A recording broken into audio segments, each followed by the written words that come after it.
শাওন আউন কোথায় আছে? মাছরাঙ্গাতে আছে। শাওন ছিলেন না?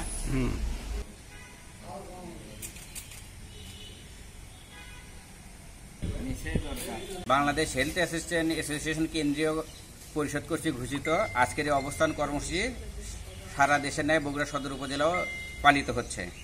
আমাদের 6 দফা দাবি আদায়ের লক্ষ্যে আমরা এই কর্মসূচি ঘোষণা করেছি। 1 জুন থেকে আমাদের ইপিআই কাজ চলছে, কিন্তু আমরা কোনো টালি শিট জমা দিচ্ছি না বা রিপোর্ট রিটার্ন করছি না।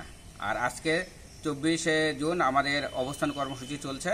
আগামী 8 জুলাই সিভিল সার্জন অফিসে সকাল 8টা থেকে 11টা পর্যন্ত আমাদের অবস্থান কর্মসূচি চলবে।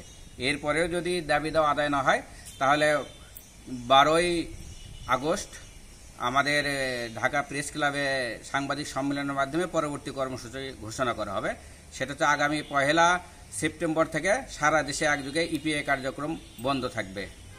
আমাদের দাবি হচ্ছে নিয়োগ বিধি সংশোধনপূর্বক স্নাতক ডিগ্রি সংযোজন করে 14তম গ্রেড প্রদান এবং ইন সার্ভিস ডিপ্লোমা ট্রেনিং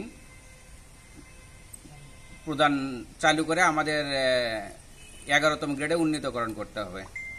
আমাদের চাকরির শুরু থেকে আমরা যে হতেছে আমাদের যে টেকনিক্যাল পদমর্যাদা এটা আমরা পাচ্ছি না।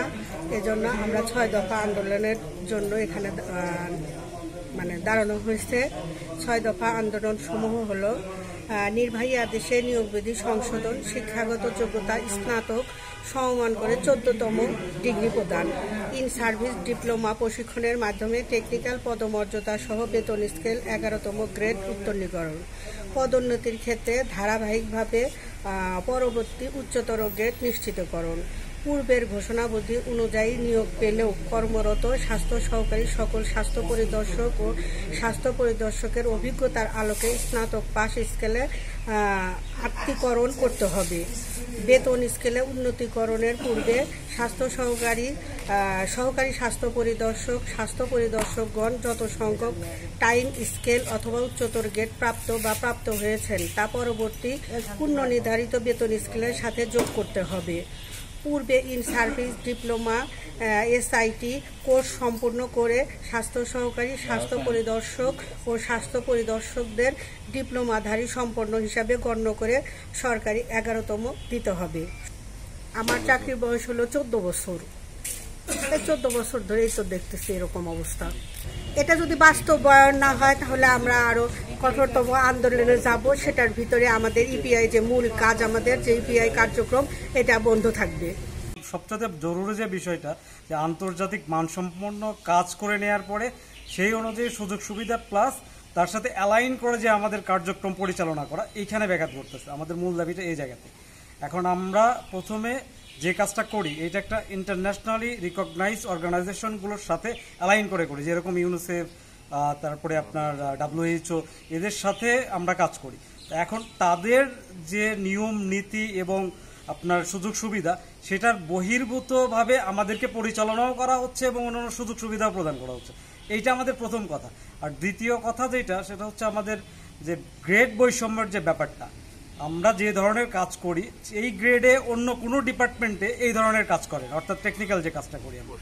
একটা বাচ্চাকে টিকা দেওয়ার জন্য যে ধরনের প্রস্তুতি প্রয়োজন সেটা শুধুমাত্র ডিপ্লোমার মাধ্যমে, অর্থাৎ আমরা 4 বছরের যে ইনকোর্স ডিপ্লোমার কথা বলি, এটার মাধ্যমে একটা পরিপূর্ণ হেলথ অ্যাসিস্ট্যান্ট এই কাজটা করতে পারে পরিপূর্ণভাবে এবং সুচারুভাবে। কিন্তু সেইখানে গভর্নমেন্ট তো বটেই, প্লাস আমাদের যে আন্তর্জাতিক সংস্থাগুলোর কথা বললাম, যে WHO, ইউনিসেফ, ওনাদেরও এই বিষয়টাতে ব্যাপক উদাসীনতা দেখা যায়। যে আমাদেরকে অ্যালাইন করার পরেও সেইখানটাতে গুরুত্ব দেওয়ার হচ্ছে না, যার কারণে আমরা মনে করতেছি যে বর্তমানে যে বাচ্চাদের যে অধিকার, যে তারা একজন প্রশিক্ষিত অর্থাৎ ডিপ্লোমাধারী কারো দ্বারা এই সেবাটা পাবে, প্লাস আমরাও যে কাজটা করতেছি সেই কাজটা আমাদের দ্বারা যেন পরিপূর্ণভাবে সম্পন্ন করা যায়, এই জন্য ডিপ্লোমা দরকার, প্লাস আমাদের ওই গ্রেড এবং ওই সুযোগ সুবিধা, এটা একটা প্রয়োজন জিনিস মনে করতেছি আমরা।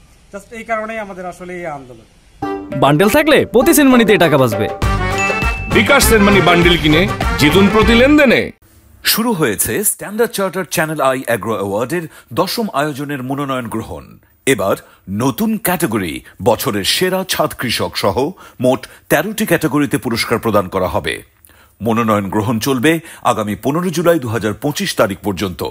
বিস্তারিত জানতে ভিজিট করুন www.agroaward.com এবং ফোন করুন 018737000556 এই নম্বরে।